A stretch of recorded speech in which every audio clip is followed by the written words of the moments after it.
whatever I'm talking about today, don't think you can go back and just apply it and you'll be successful and you'll be happy. No, it takes a lot of practice.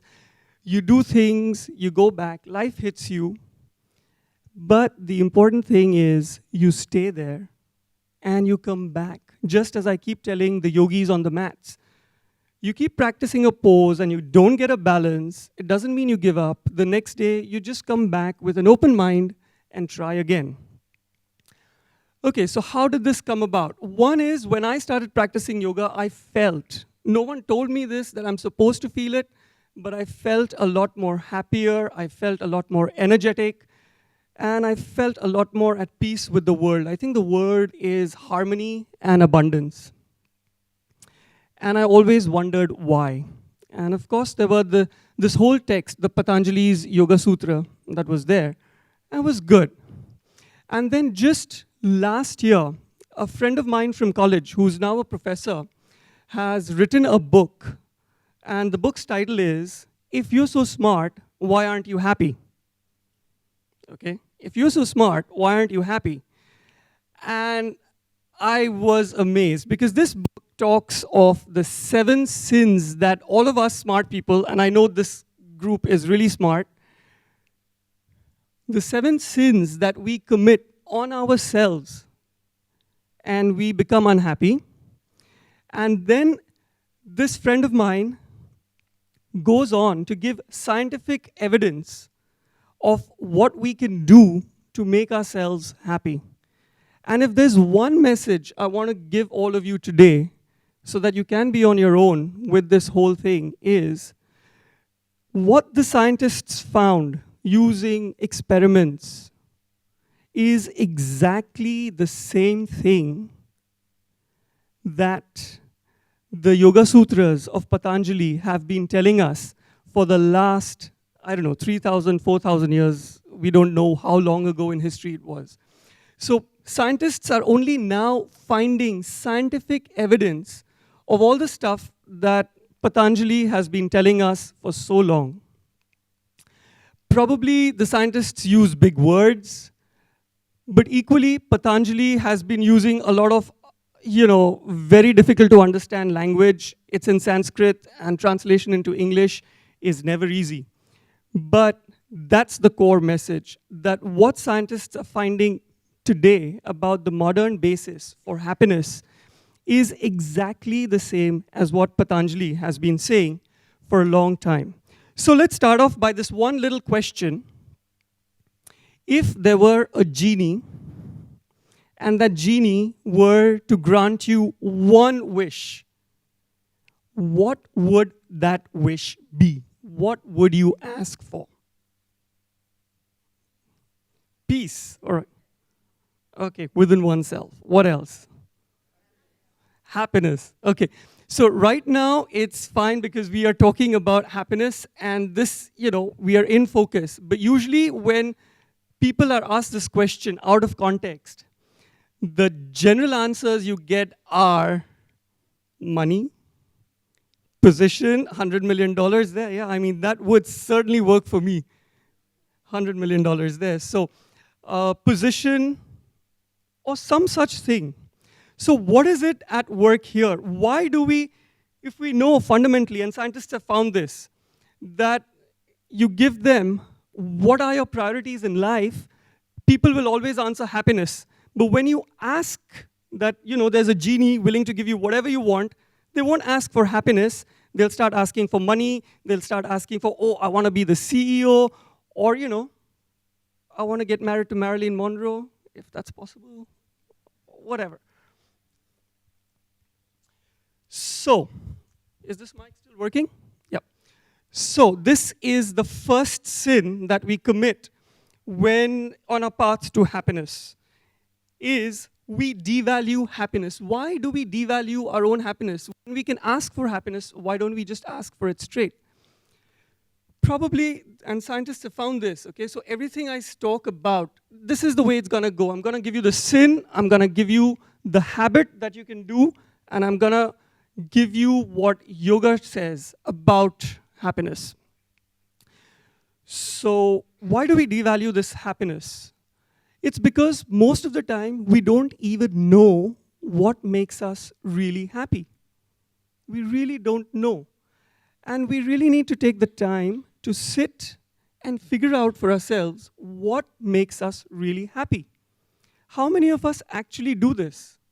We just get so caught up in our lives that we don't pay attention to what makes us happy. And it's so fundamental, and yet we don't invest the time. So instead, what do? We use proxies. We use other measures that we believe will make us happy, or that we believe will make other people believe that we are happy. And these proxies end up being money, power, position, and other stuff which never will really get you happiness. Yes, a certain amount of money is important, a certain amount of power and position is important, but will it lead to happiness? Clearly the scientific evidence is no, it does not. Okay? So there you go, that's your first sin. You devalue your own happiness. And I'll give you a very simple example. It's like I went to get sunglasses, so I had ordered them, and they costed, let's say, 50 riyals. And the shopkeeper said, oh, you know, we have an offer. So you get one more sunglass absolutely free because you've got ordered this. The tendency was, okay, let me find one that's as close to 50 riyals as possible. When I knew fully well that there was one for 10 riyals that would have made me perfectly happy because it made me look really cool.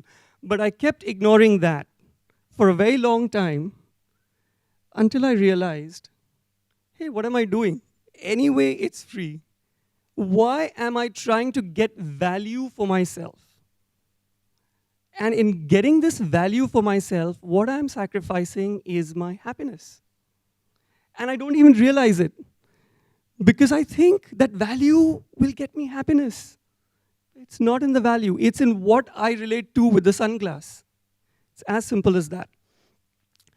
Okay, so if that's the sin, how do we pull out of it? How do we create habits that will keep us happy?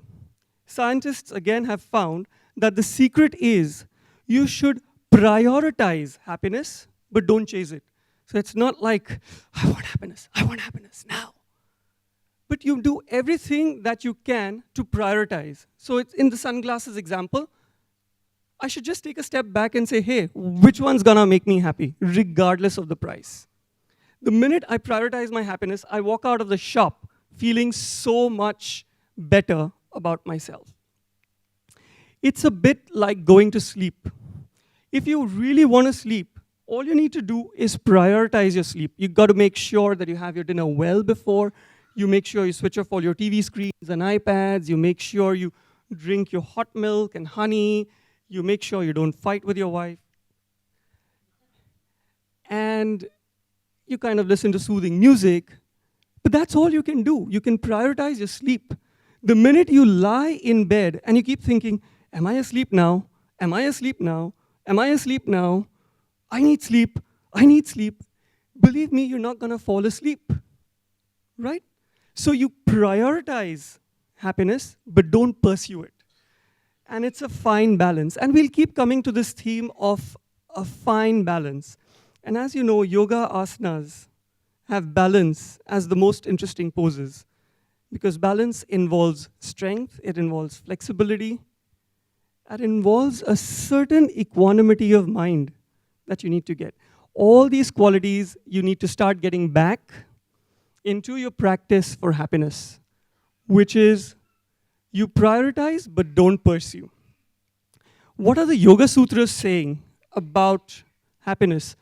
Okay, so yoga, I know most of us think yoga is about all these pretzel poses and you kind of, knot yourself up and then, do these fantastic balances and you end up looking like a gymnast. But really, actually, the Patanjali Yoga Sutras talk of 8 limbs of yoga, and the asana practice, the gymnastics that we usually think of, is just one of them. The others, and this is the order they go in, there are the yamas, or the avoidances. There are niyamas, which is things that you need to do, or observances. There is the asana practice, which is the physical body practice. There is pranayam, which is your breath control. There is pratyahara, which is withdrawal of your senses. Now you get into the meditative part. Then you come to dharana, which is concentration. Then you get to dhyana, which is meditation. And finally samadhi, which is enlightenment. So if you can see, the last four are the more abstruse meditative ones. The first two are actually practices that you need to do every day in your life. Certain things you need to avoid, like lying, cheating, stealing, and greed, and that's there. Yama, it's one of the yamas. One of the things you need to avoid, and that's greed. So when you get into a sunglass shop, don't let greed overtake you. It's not the 50 real sunglass. Believe me, it's what makes you happy. And connected to greed, there is an observance, a niyam, which is contentment. Be happy with even the 10 real sunglass. I mean, it doesn't matter. There is another niyam which talks about accepting but not causing pain. This is far deeper, but it does talk a little bit about non-greed. It talks about not imposing yourself, not chasing your happiness to the detriment of others around you. Because ultimately, that always has consequences. What goes around comes around. Yeah? And there's one very nice one in the Yoga Sutras, and that's steadfast practice. And they say enlightenment can and will be achieved as long as you have a steady, regular, disciplined practice. And practice means all the 8 limbs of yoga, not just, your down dog and your warriors. And the same applies to life. As long as you keep a steadfast practice of prioritizing but not chasing happiness, hopefully you'll get there. Okay, everyone wants to be superior, everyone wants to be CEO, everyone wants to be right up there. Everyone wants power, position, fame. Does being superior make us really happy? Any ideas? Scientific evidence shows that being superior actually makes you happy. Yeah, I know it's not sounding politically correct, but it is. Being superior actually makes you happy because you get a lot more control over your life. You get a sense of achievement and all the perks that go with the self-esteem and everything. So actually, being superior makes you happy. Then what is it? Then why is it a sin? What makes you unhappy is chasing that superiority. It's the same thing like sleep. As long as I keep chasing it, I get unhappy. Why? Because you've got a goal. It's kind of cast in stone for you. You keep working towards it. And you know what? Life is life. There are times when you'll achieve it. There are times when you won't. And because you won't, it'll make you unhappy. Also, if you have that single-minded goal, you will distract yourself. Rather than do the things that are necessary to reach the goal, you will keep fussing and obsessing about how to reach the goal. So you obviously won't be happy. What's the cure for this? And scientists have done this experiment. They've interrupted people. They gave people pagers. In those days, there were pagers. And every time the pager would go off on a random time, they were supposed to write down what they were doing and how they felt. Were they happy? Were they not? Whatever was their feelings at that time. And guess what? And they did this across all kinds of professions. The most menial tasks like gardeners and laborers, to doctors, lawyers, economists, and all kinds of professions. And they found one common theme running through everybody, regardless of where you worked, regardless of what you did. And they found that as long as people found what they were doing meaningful, as long as people got totally absorbed in whatever they were doing, they were happy. Didn't matter what position in life they were, how high up the hierarchy they were, as long as they were absorbed. And they called this, scientists are calling this a state called flow. And if it's difficult for you to imagine, just think of some time in your life when you were absorbed in some activity where you just completely lost track of time. Okay? So you started the activity, you finished it, and you said, oh, that was just 5 minutes. And you look at the clock, and it's like 5 hours have gone by. You're so involved with what you were doing, you just lost yourself completely. And that is a state of flow. And scientists say, cultivate this state of flow. And I know if it's not possible in your work, because most of us end up hating our jobs.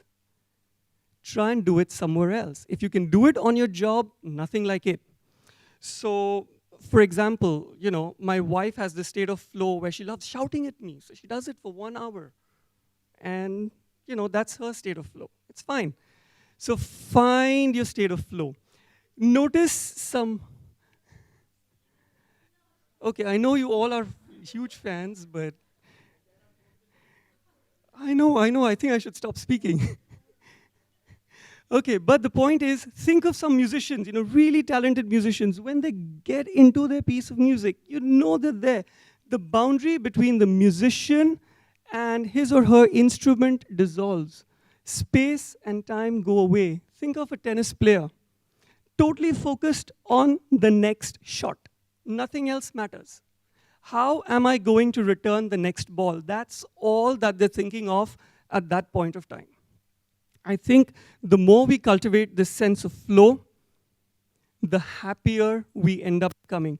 How is flow better than being successful? If you're successful, one is you keep distracting yourself.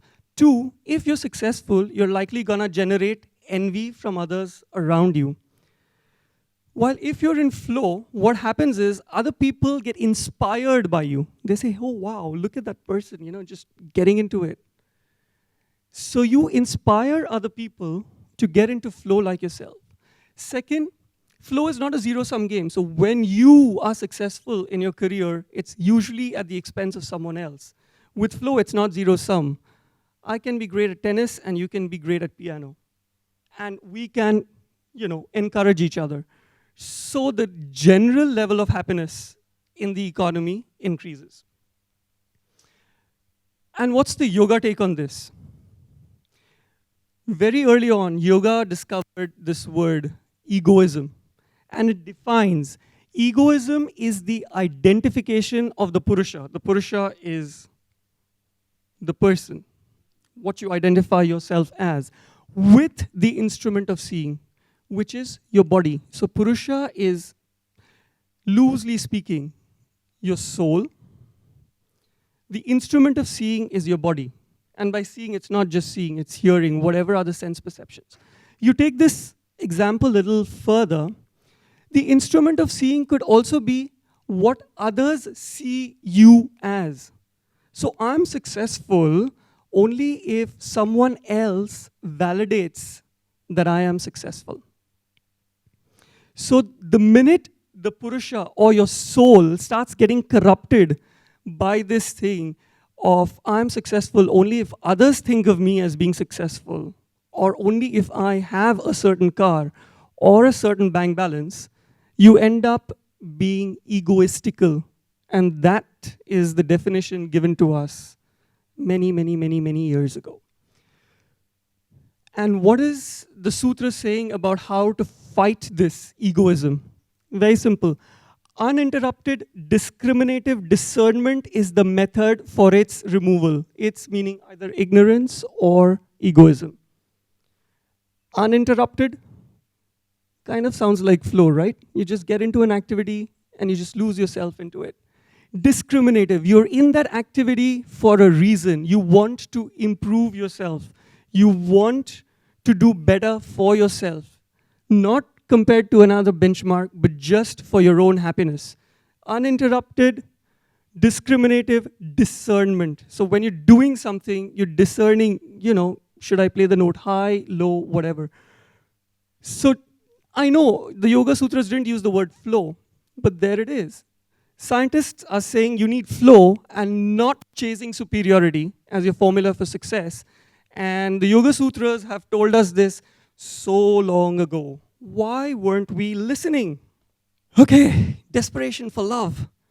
And this is a good one because it's not the Bollywood, Hollywood kind of love. It's basically the basic human need for connectedness.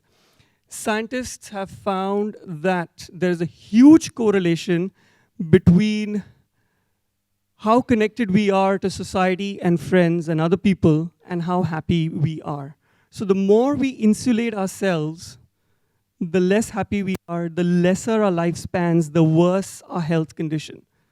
And this has been proven time and time again in many studies. So, what is the problem with this need for connection? And this is a basic need, it's there in everyone.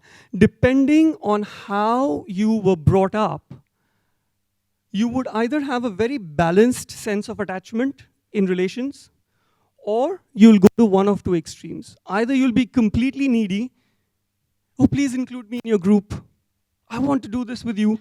And scientists have found people are willing to even change opinions to fit into a group. Okay? And that's the beginning of all your judgmentalism, your hatred, and racism, and all of that.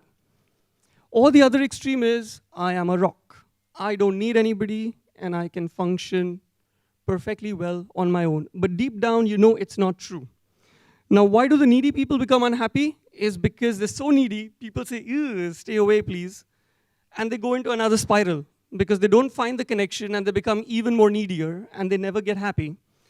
And the avoidance think they can do without others, but deep down they know there is a disconnect, they need the connection, and they're not doing anything to get it. In fact, they do the opposite. If someone reaches out to them, they push them away. In fact, at the workplace, if you're an avoidant, you're probably going to have the least job satisfaction because you refuse to cooperate with your colleagues. You're an avoidant. And then they don't end up trusting you. And you end up feeling extremely lonely. What's the habit that you can pursue to overcome this? So, it's not cast in stone. I know a lot of our avoidant and needy behaviors start from the way we were brought up, from our relations with our parents and our family, but it's not cast in stone. You can change it. And again, scientists have found the easiest way is to express gratitude. What happens when you express gratitude? They call this the find, remind, and bind attitude. When you find something you need to be grateful for in another person, you're pulling yourself out of your own thoughts, and I'm needy, I'm avoidant, and you're thinking of the other person and saying how much that person has contributed to you. By reminding the other person that you're grateful, you're creating a bond. So find, remind, and bind. And that's the beauty, and that's how it works. It allows you to get into relations which are more balanced rather than, being needy or avoidant. The other thing is practice self-compassion, and that's probably what I start most of my yoga classes with. Be kind to yourself. Don't push yourself into positions just to prove a point. And when you're being compassionate to yourself, what are you doing really? You're really saying we're all in a human condition. We're all going through different things in life, maybe health issues, maybe relationship issues, whatever it is. And hey, it's okay to be the way I am. See, you suddenly take away all the pressure and stress from being either needy or avoidant. And what's the yoga take on this? There are two interesting Yoga Sutras. One says, attachment follows pleasurable experiences. So if you've got a pleasurable experience, you keep wanting to repeat it. Kind of sounds like being needy. Aversion follows painful experiences. You want to stay away from things that have caused you pain. Now, this is seemingly obvious, but this is the way our mind functions. We keep trying to repeat great experiences. We keep trying to get away from bad experiences. And this attachment and avoidance keeps us in a loop. How do you pull out of it? Again, the Yoga Sutras say, pull yourself out. That's exactly what the scientists are saying. Pull yourself out of your head. Go to something above and beyond. Yoga Sutras have talked about God. And this is my favorite. How do you deal with other people? Imagine the Yoga Sutras have talked about this. They're saying you should be friendly to the happy. You should be compassionate to the unhappy. You should delight in the virtuous, so no envy. And you should disregard the wicked. So don't try and correct them, don't give them a piece of your mind, just disregard them. And it's such a balanced approach to handling your relations. You be friends with the happy, you be compassionate with the ones who are unhappy, you delight in the ones who are virtuous, and you disregard the wicked. And you're good, and the rest of the world is good. So that's, once again, the Yoga Sutras telling us from 3,000 odd years ago how to handle our relations, and we thought it's only about poses. Okay. The next sin is about control. And by control, I don't mean just, I'm in control. I take a few steps, I'll be out of the room. That's simple. Life isn't simple. We'd love it to be, but there are things that go completely out of control. You sign up for a new job, you have no idea how it's gonna go. It's completely out of your control. You have no idea of who your colleagues are going to be. I signed up to a marriage, I had no idea what it was going to be. So there are a lot of things that are completely out of control, and we realize this. And believe me, if you're in control of situations, you are happy. So what you do is you try to impose control on things that are essentially out of your control. How do you do it? You get an illusion of control. Think of a gambling game. 8 always works for me. I'm gonna bet on 8. What's that?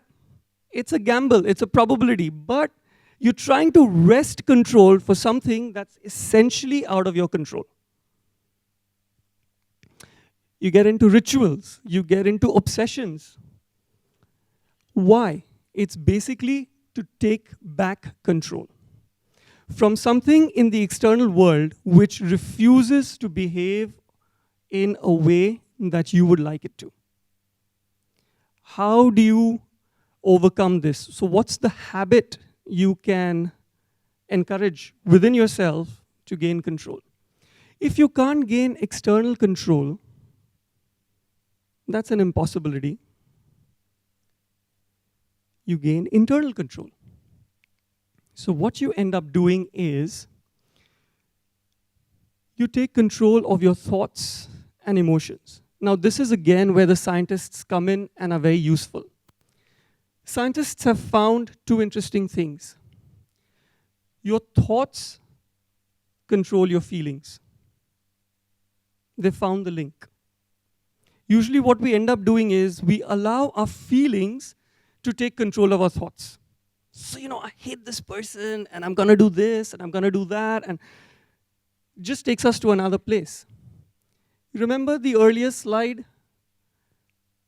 Be friends with the happy, disregard the wicked. So take charge of your thoughts, and you will be surprised at how much it'll influence your feelings. Just change your thoughts to change your feelings. Equally, and I don't think it's here on the slide, scientists have found that your body influences your thoughts. So how you feel is reflected in your body, and if you change your body posture, it changes how you feel. And these are things I've picked up at TED Talks. If you want to dominate a conversation, let's say you're getting into a negotiation or something, 5 or 10 minutes before you get in, try and take superior positions, which is, like expand your chest. The monkey kind of syndrome. Sit up tall. Make yourself larger than life. And within 10 minutes, when you actually enter the negotiation, you will feel more powerful. You will feel more imposing. And equally, I've seen this when I teach yoga. There are some things called body structures. Some people who are just hunched over. And over time you develop friendships, and you realize they're going through so much of burden, they're literally carrying it on their shoulders. So your thoughts impose on your body structure, and your body structure, if you change it, can change your thoughts. Your thoughts can change your feelings. What does the Yoga Sutra have to say about this? One is, of course, accept pain as a path to purification. This is basically saying accept what you can't change. So, instead of going crazy about, oh, I can't control these outcomes, just accept it. So that's one, is acceptance. Second is ignorance, egoism, attachment, hatred, clinging to life are the obstacles. So way back then, the Yoga Sutras defined what is it that creates obstacles to our own happiness. And strangely, clinging to life is one of those. And the book that my friend wrote, he found that fear of death is the biggest subconscious fear that we have for being out of control of our lives. We don't know when it'll come. And that's probably the reason why Buddhist monks in Bhutan are probably the happiest people on the planet, because every day they sit and meditate on death. But the best one is Pratipaksha Bhavanam. It's a Sanskrit word, but it's got a very simple meaning. If you're feeling angry, just switch your thoughts to pleasant thoughts. That's all the Yoga Sutra is saying. And I'm not kidding, because I've put the Sanskrit word. The Yoga Sutra said, hey, if you think you're being, completely overtaken by life, if you feel you're out of control, if you're feeling anger, hatred, whatever negative feeling you have, just think the opposite. Pratipaksha Bhavanam. Bhavanam is feeling, Pratipaksha is opposite. Just get the opposite feeling into your head, which is exactly what the scientists are saying. Label your emotions and cognitive reappraisal. I know it's a huge word, cognitive reappraisal, but all they're saying is understand what your emotion is, understand what the underlying thought is, and change that thought. Okay, distrusting others. Obviously, if I don't trust any of you, I'm not gonna be very happy. And scientists, again, have found, and this is interesting, the level, now they have these global measures of happiness and how happy countries are and all of that. I'm sure you must have read all of that. So they found that the biggest correlation between the happiness index of a country and the trust levels shown in the country are highly correlated, which means the more the citizens of a country trust each other, the happier that country is. And they actually did an experiment. They left kind of 50, 60 wallets with about $50 of cash lying around. And the number of wallets that got returned to the address that was there in the wallet kind of was a proxy for the level of trust that existed in a country. And they found that countries that measured high on happiness levels had higher number of wallets being returned. So trust is core. And if we don't have trust, we're not going to be happy. Unfortunately, we are hardwired to be distrustful. Why? Because our survival depends on it. And because, you don't like to be conned. Nobody likes to be conned. And that's why you tend to kind of put a protective, take it easy. What have scientists found, and what are the habits we can generate to overcome this lack of trust? One they found is people are on the whole trustworthy. Two, you exercise smart trust. So decide your battles. If the issue isn't big, if let's say the monetary component of the trust isn't great, if your downsides aren't big, just go ahead and trust the person. At the same time, don't give the person a free pass. If you find your trust has been broken, only hold the person accountable for his actions. Don't lose your cool on the person. You can just hold the person accountable for the trust that is broken. Don't lose your cool. Third, and I think this is the most important, be trustworthy yourself. Because they've done these nice little experiments, where two strangers are put in rooms, and this is a story told, that one of the person will be given 10 riyals, and if the person gives 10 riyals to the other person, The other person the other person gets like 40 riyals. So only if you give 10 riyals, the other person will get 40 riyals. After which, the other person may split. So the other person will keep 20 and give you back 20. So normally this starts with, if I give him 10, but he doesn't give me anything, I'm conned. Equally, the other person will say, okay, I've got 40, let me run away with 40. I don't have to split it. But they found with these experiments that most of the time, and I mean most 90% of the time, people trust. So once you start by giving off the 10 riyals, you could have decided, I won't give the 10 riyals, I'm just walking away with 10 riyals in my pocket. They found with these simple experiments that the minute the first person acts trustworthy, the second person always reciprocates. By always, I mean statistically speaking. Again, the yoga take is accept but not cause pain. And I know this keeps repeating, but the thing is, what I think this means is, it starts with you and how you behave. So, rather than being distrusting about others, just be trustworthy yourself. And actually, there's a huge game theory that says if about 85 to 90% of the people become trustworthy, the general happiness of the planet will improve. So it kind of starts with us. And of course, there is a yama about truthfulness, which means you shall not lie. Yama is an avoidance. You will avoid lying. You shall be truthful. And I think that speaks about trust as well. So there are just two more sins. One is high and low pursuit of passion. Everyone has a passion, hopefully, and we end up becoming obsessed with our passions. We want career growth at all costs. Or we just become indifferent and say, it doesn't matter, I'm a loser, and just give up. Both these behaviors end up making us unhappy. People single-minded focus on career, and they're probably the most stressed people out there, blood pressure and diabetes and what have you. And equally, the quote-unquote losers, not very happy. You can see it in their body structure. So what are scientists saying about this relationship of ours with our work, with our passions? They're saying you need to have a dispassionate pursuit of passion, which means you have a passion, you work towards it, but where does the dispassion come? The dispassion comes in whatever is the outcome. Don't judge the outcome. Don't get hung up on the outcome. Whether the outcome is good or bad doesn't matter. Now, if you've been thinking about this, you say, hey, if I'm indifferent about the outcome, where is my motivation to do anything if I don't care? So if Marilyn Monroe were to propose to me and I don't really care, what's my answer gonna be? So no, that's not the way it works.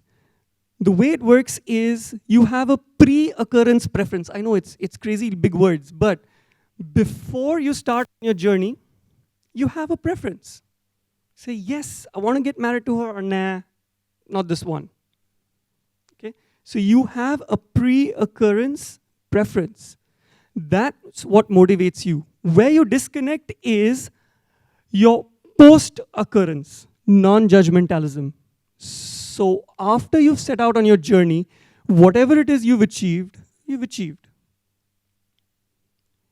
Don't get hooked up on the results. And I know this sounds extremely difficult to do because we invest so much of our time, our energy, our soul in whatever it is that we are pursuing with passion. And then you're telling me that at the end, if I'm not successful, I'm not supposed to feel anything about it? Yeah. So you pursue your passion, but at the end of it, whether it's good or bad, don't feel anything. Equally, if you achieve it, don't party all night. It's fine. It happened. What's the secret? The secret is dispassionate pursuit of passion keeps you in flow. It keeps you engaged. What gets you unhappy is the final result. So you disconnect that bit from your life. And you say, doesn't matter. The journey was more important. the destination happens. And you know the destination has a lot of other things going on that are not in your control. And we spoke about this in the earlier slides. The Yoga Sutras talk about karma. The womb of karma has its roots in these obstacles. So basically what it's saying is, your past actions keep creating what's going to happen to you in the future. And it's not in a very magical way, it's in a very scientific way, because your past actions will create an outcome for you. Now, how you react to that outcome will determine how your life goes on in the future. So if you're unsuccessful about a passion, and you beat yourself up about it, and you go into a depression, you can see you're creating your own karma. Or you can be dispassionate about it and say, well, I tried, okay, I failed, and move on. So the karma is basically, scientifically speaking, within your hands. And how you decide to play out your life and how you decide to react to events has a big bearing. In fact, this gets us to our last sin, which I think kind of sums up most of what we're gonna talk about, is mind addiction. The way my friend has put it is that we tend to keep ignoring our gut. You know, we have preferences, but we tend to don't go with your gut. Analyze. You know, we are very smart people, we're all very educated, and therefore we need to be unhappy. And how do we become unhappy is by overanalyzing things, you know. So simple recruitment, instead of just looking at the person and saying, I like this person or not, you send that person for psychometric testing. Oh my God. And you know, you just overanalyze things and you make yourself unhappy.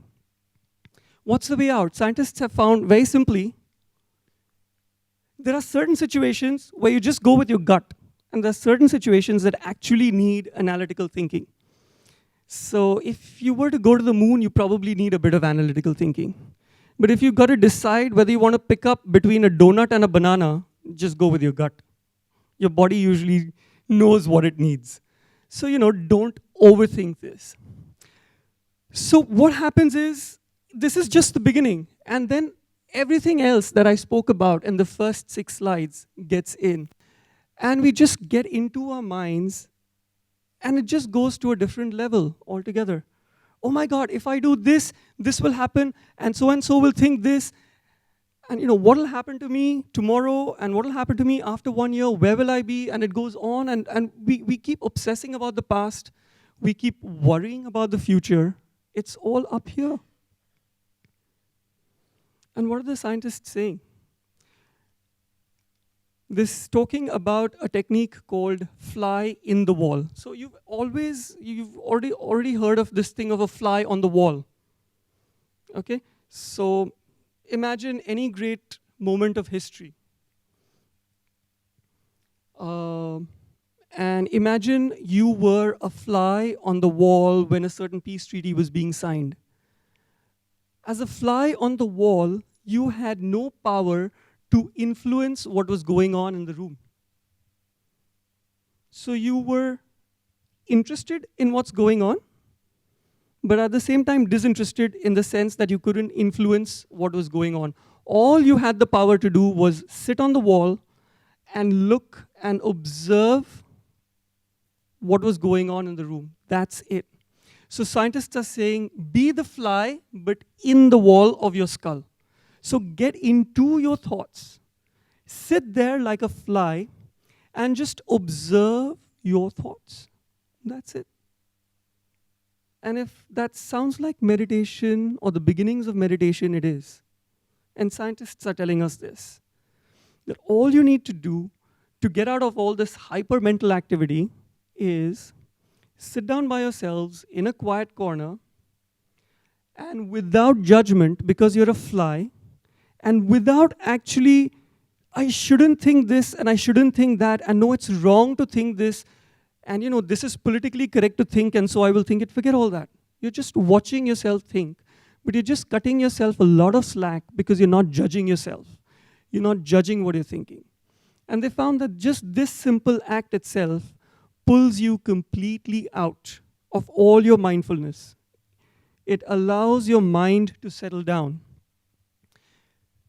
So it's effectively, they call it stepping out of gate. And I know these scientists like this, goals, actions, thoughts, and emotions. Just step out of the gate.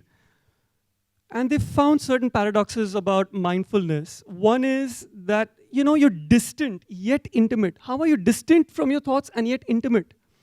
You're distant from your thoughts because you're not getting involved with them. You're not judging yourself. Yet you're intimate because you are aware second to second about what you're thinking. So you're distant from your thoughts, and yet you're intimate with your thoughts. It's very paradoxical, but as I said in the beginning, I practice everything I talk about today. It works. It works in calming you down. The other thing about this kind of meditation is that intimacy with your own negativity lessens it. It mitigates your negativity. How is this? Think of your negativity as a cloud. When you see the cloud, it looks big and black and it's up there. But the closer you get to the cloud, and when you get into the cloud, it's nothing. It almost feels like nothing. So the closer you are to your negativity, without judgment, the less power it has over you. And of course, this is the beautiful part about the yoga, which I love to connect it back with. Way back then, he had talked about the symptoms of all this hyper mental activity. And look at them. Symptoms of mind stuff. And it's loosely translated from Sanskrit, so we call it mind stuff, but it's the same thing. Disease. We all are aware of all these, hypertension, diabetes are all stress-related diseases.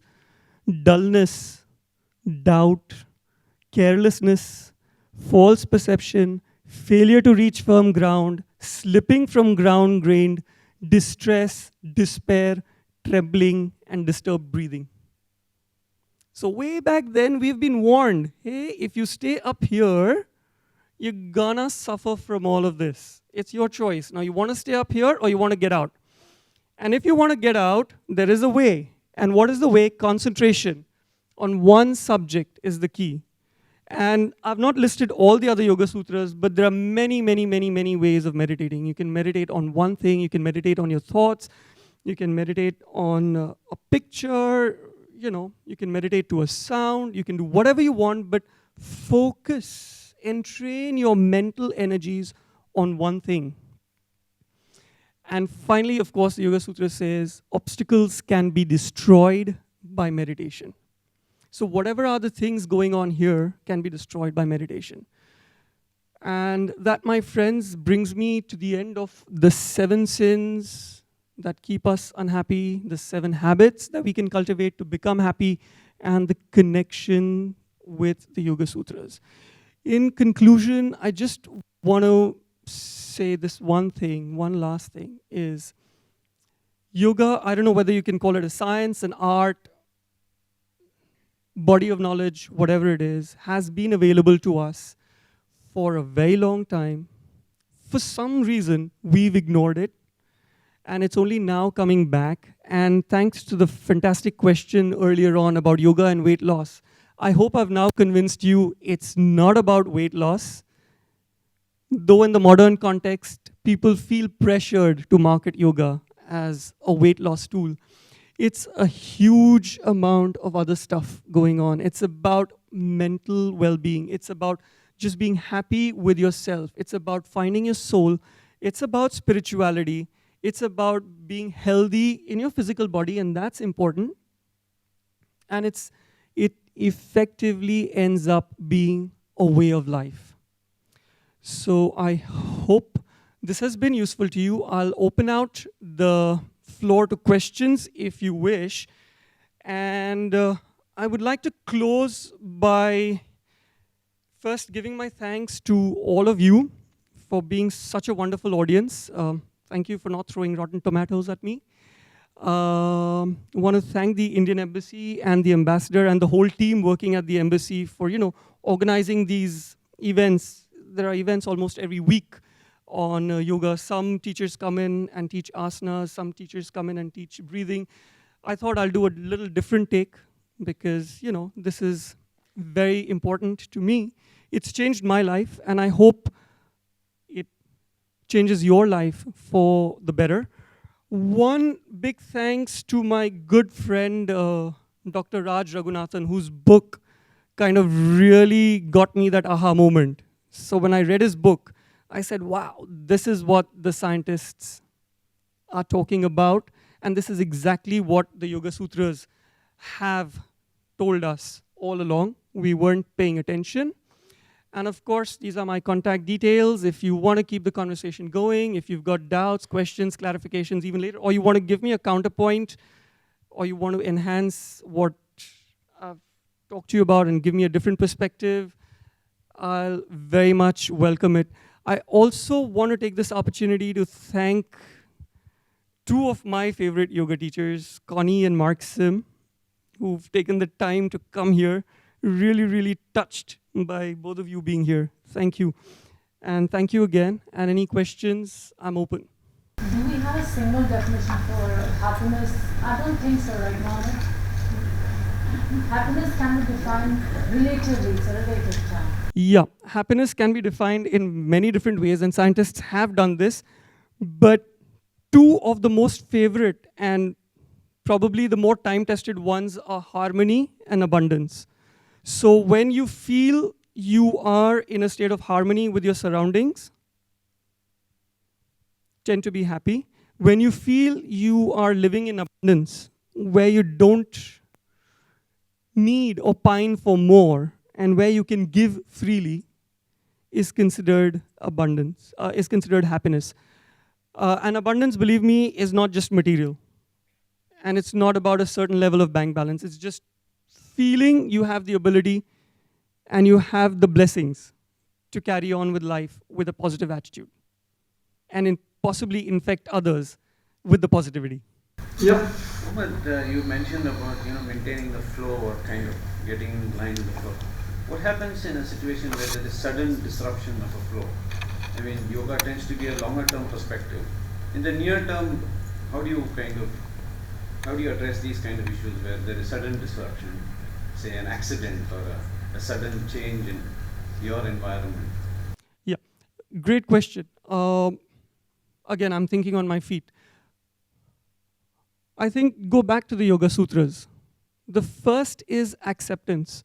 Because when there's a disruption to your flow, what we end up doing is denying it. Oh, this hasn't happened, and let me see how I can carry on with my life. And you force a solution that does not fit with external reality. So the first thing you need to do is acceptance. And that acceptance doesn't come like, hey, great, this has happened and I'm accepting it. No, it needs practice. Where does that practice come from is either you sit quietly, meditate, and I know meditation kind of almost sounds like a bad word now, but you take that time off with yourself to just come to terms with what has happened. And the whole fly in the wall technique. See how you're feeling, get in touch with your feelings, your thoughts, your emotions. Once you're aware of all of that, then use the other techniques, Pratipaksha Bhavanam. Change your thoughts to change your feelings. And then see if you can deal better with whatever it is that has interrupted your flow. Does that answer your question? Being perfect, being always right, fear of failure. I didn't see these things, and these are also stress-creating activities. So how do you relate to what you just said, the 7 sins, these things? Yeah, these, I think, talk to me, they correlate. I mean, that's great, because the 7 sins obviously don't cover every aspect of your life. And this is an American book, so, they like to kind of give things a nice little buckets so you can remember. But what you could do is relate each of what you said to probably one of the sins. So like being right, being perfect, sounds like wanting control. Because if you're right, you have that much more control over a situation. So then take the lessons from there. What do you do about being wrong. Take internal control. Accept that you could be wrong. And accept that there would be consequences for being wrong.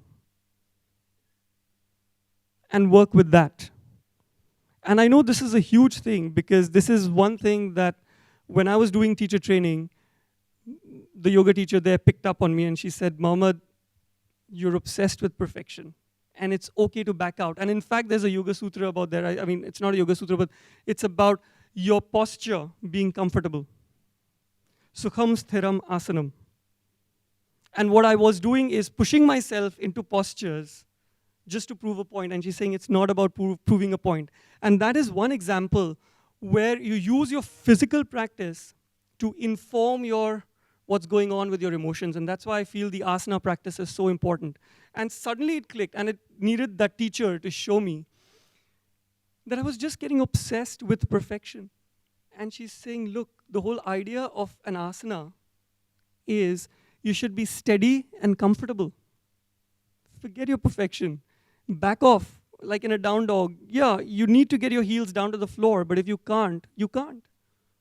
You don't have to, kind of tear your shins to get there. Does that answer your question? So learn to back off a bit. It's not a question, it's just an experience that detachment always, I felt, is the best way to get that. That's what I'm. Yeah, but detachment from results. I mean, don't detach yourself from life. In fact, just the opposite. You need to engage with life with full vigor and energy. But detach yourself from the outcomes. Outcomes will be whatever it is.